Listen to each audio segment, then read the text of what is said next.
नमस्कार दोस्तों, मेरा नाम है अंशुमन नायक और आप सभी का बहुत बहुत स्वागत है इंडियन डिफेंस न्यूज के डिफेंस टॉक सीरीज में,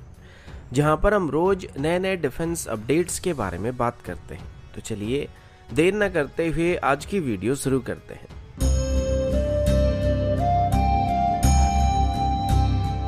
आज की पहली अपडेट आर्टिलरी गन्स को लेके, और अभी हम AT-AGS के बारे में बात करने वाले हैं। AT-AGS जो कि हमारा पहला इंडिजिनस आर्टिलरी गन है, जिसे DRDO की तरफ से डेवलप किया गया है और अभी इसको टाटा पावर और कल्याणी ग्रुप की तरफ से मैन्युफैक्चर किया जाने वाला है।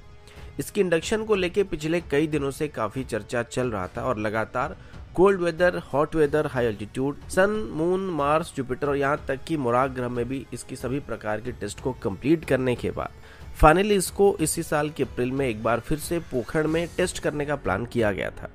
जिसमें AT-AGS ने बहुत ही बेहतरीन प्रदर्शन किया था। और इसके बाद फाइनली हमारी आर्मी को लगा कि नहीं, अब इस गन को इंडियन आर्मी में शामिल करना चाहिए। बीच में AT-AGS को रद्द करके इसकी जगह पर इजरायली ओरिजिन एथॉस गन को भी इंडक्ट करने के बारे में फॉरेन लॉबी किया जा रहा था, लेकिन AT-AGS की स्टडी परफॉर्मेंस की वजह से कोई भी इंपोर्ट लॉबी इसको सप्रेस नहीं कर पाया था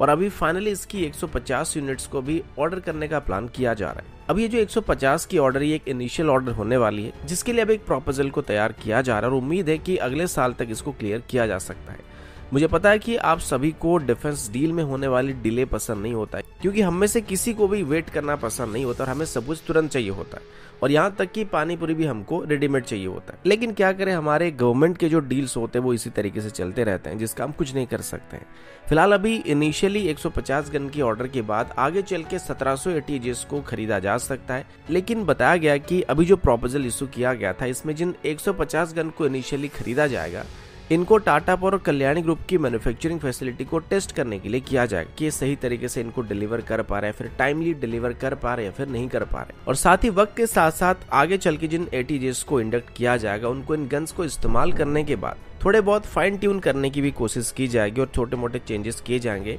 और वक्त के साथ साथ टेक्नोलॉजिकल अपग्रेड भी उसमें किया जाएगा। अगला अपडेट भी आर्टिलरी गन्स को लेकर, और अभी हम एक पोर्टेबल या मोबाइल आर्टिलरी गन सिस्टम के बारे में बात करने वाले हैं, जिसको ट्रक माउंटेड या व्हीकल माउंटेड सिस्टम भी कहा जा सकता है। ऐसे एक गन सिस्टम को कल्याणी ग्रुप की तरफ से डेवलप किया जा रहा था, जिसे कल्याणी ग्रुप की तरफ से गो एनीवेयर गन सिस्टम कहा जाता है। ये एक 105 mm 37 कैलिबर की गन है, जिसको एक 4x4 व्हीकल के ऊपर माउंट किया गया और इसे पिछले 6 महीनों से आर्मी की तरफ से अपनी नॉर्दर्न कमांड के अंदर टेस्ट किया जा रहा था। अब जब से भारत और चाइना के बीच फेस ऑफ हुआ था, तब से इंडियन आर्मी की डिप्लॉयमेंट पॉलिसी और स्ट्रेटेजी दोनों में बदलाव आ चुके हैं और जरूरतों के हिसाब से वेपन्स की रिक्वायरमेंट भी थोड़े बहुत बदल गए हैं। पहले हम लोग भारी भरकम आर्टिलरी गन्स को खरीदना चाहते थे, जो कि हमें मैक्सिमम फायर पावर को दे सके और दुश्मन के घर के अंदर घुस के वहां पे हमको स्ट्राइक करने की कैपेबिलिटी दे सके। लेकिन जब से लद्दाख में फेस ऑफ हुआ है, तब से वहां पर हमें पहाड़ी में डिप्लॉय करने के लिए लाइट वेट कैटेगरी की और स्मॉल कैलिबर की गन की जरूरत पड़ रही है, जिस वजह से अल्ट्रा लाइट हाउजर को एक्वायर किया गया था, ताकि इसे जरूरत के हिसाब से इजीली एयरलिफ्ट किया जा सके। लेकिन अभी हमें एहसास हो चुका है कि लद्दाख में हमें सिर्फ लाइट वेट कैटेगरी की आर्टिलरी गन्स को डिप्लॉय करने से काम नहीं बनने वाला है और हमें वहां पे ऐसे आर्टिलरी गन चाहिए जो कि मोबाइल सिस्टम हो और साइज में छोटा हो, ताकि आसानी से इसको पहाड़ी के रास्तों से वहां पे लिया जा सके। और इसी वजह से आर्मी की तरफ से भी गरुड़ा गन्स को टेस्ट किया जा रहा है। इसके अलावा भारत फौज की तरफ से अभी एक और माउंटेड गन सिस्टम को भी टेस्ट किया जा रहा है, जो कि 105 mm के बदले 155 mm और 39 कैलिबर का गन होने वाला है, जिसको सेम 4x4 व्हीकल के ऊपर माउंट किया गया और इसके सिलेक्ट होने के चांसेस यहाँ पे थोड़े ज्यादा बताया जा रहे हैं, क्योंकि गरुड़ा गन्स के मुकाबले थोड़े ये बेहतर फायर पावर को प्रोवाइड कर पाएंगे। अगला अपडेट नेपाल, भारत और चाइना को लेकर। अब भारत और चाइना की बात करें तो भारत और चाइना सिर्फ मिलिट्री पावर के मामले में ही एक दूसरे के कंपटीटर नहीं, बल्कि और भी कई ऐसे सेक्टर हैं जिसमें भारत की तरफ से भी चाइना को मैच करने की कोशिश किया जा रहा है। अब चाइना की स्ट्रेटेजी की बात करें तो वो मिलिट्री के मामले में तो भारत को घेरने की कोशिश कर ही रहा है, लेकिन इसके अलावा भारत के पड़ोसी देशों में अलग अलग तरह के इन्वेस्टमेंट करके उनको लोन देके उनके साथ बेहतर डिप्लोमेटिक और फाइनेंशियल ट्रांजैक्शन को करके रिलेशन को बनाने की कोशिश करता है, ताकि डिप्लोमेटिक लेवल पर भारत पर प्रेशर डाला जा सके। अब भारत के लिहाज से देखा जाए तो स्पेशली नेपाल और भूटान भारत की सिक्योरिटी रीजन की वजह से भारत के लिए काफी इंपॉर्टेंट है, जिस वजह से अगर चाइना वहां पे इन्वेस्टमेंट करता है और अपनी इन्फ्लुएंस को वहां पे बढ़ाता है और स्पेशली इन्हीं दो देशों में अपनी इन्फ्लुएंस को बढ़ा सकता है, तो ये भारत के लिए खतरनाक साबित हो सकता है। इसी वजह से भारत हमेशा नेपाल और भूटान में चाइनीज प्रेजेंस को चेक करने की कोशिश करता रहता है। इसी बीच आपने देखा होगा पाकिस्तान में चाइना की तरफ से कई हाइड्रो पावर प्रोजेक्ट को वहाँ पे बनाया जा रहा है और इसके लिए इन्वेस्टमेंट किया जा रहा है, जिनमें से कई प्रोजेक्ट पाकिस्तान की पीओके रीजन में आते हैं और इसी बात को लेके भारत की तरफ से कई बार अपोज किया जा चुका है। लेकिन अभी पहली बार भारत की तरफ से चाइना के हाथ से नेपाल में होने वाली 2 बड़े पावर प्लांट की प्रोजेक्ट को छीन लिया है। दरअसल सभी की शुरुआत इसी साल की अप्रैल में हुआ था, जिसमें भारत और नेपाल के प्राइम मिनिस्टर के बीच एक जॉइंट स्टेटमेंट को इशू किया गया था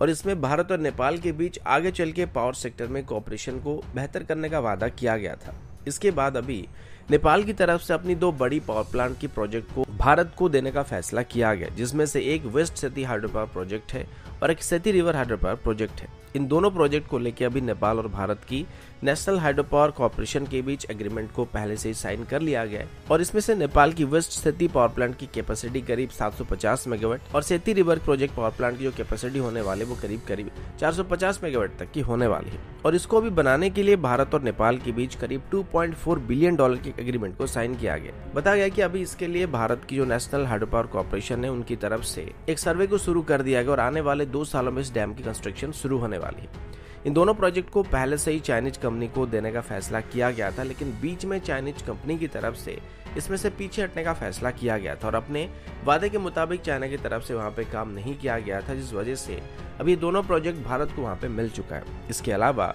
पहले से ही नेपाल की तरफ से 2 और बड़े प्रोजेक्ट को भी चाइना के बदले भारत को देने का फैसला किया गया, जो कि इन दोनों प्रोजेक्ट के मुकाबले काफी बड़े हैं, क्योंकि अभी चाइनीज कंपनीज के ऊपर नेपाल का भरोसा टूट चुका है, जो कि भारत के लिए अच्छा संकेत होने वाला है। तो दोस्तों अभी के लिए इतना ही, मिलता हूँ आपसे अगले वीडियो में, तब तक के लिए जय हिंद, वंदे मातरम।